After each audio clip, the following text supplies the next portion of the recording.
Good evening po family, mga kapiesta, mga ka-followers. Pork nilaga naman po para sa kanilang hapunan.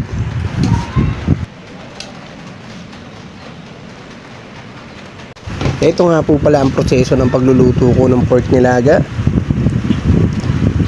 Magigisa po tayo ng bawang at sibuyas.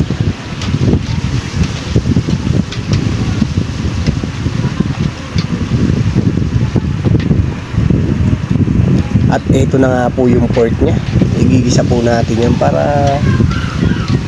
mabawasan siya ng langsa niya, yung langsa ng baboy. Bigyan na po natin ng patis yan.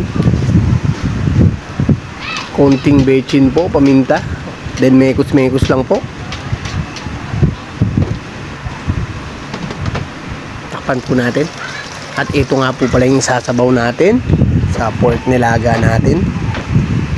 Okay po, ito na nga po yung sabaw niya. At dadagdagan pa po natin ang sabaw yan. Kasi ang family po mahilig talaga sa sabaw. Sabaw pa lang, ulam na.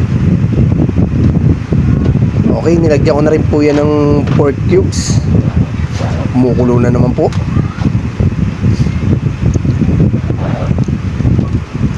Ito nga po palang pork nilaga na to, nilagyan ko po ng star anise. Okay, nilagay ko na nga po itong gulay niya na patatas. Kumukulo na.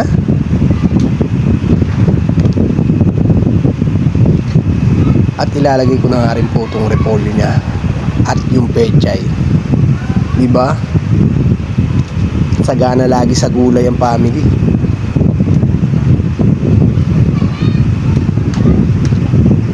Okay po. Kunting kembot na lang po, luto na nga po ito. Okay na to!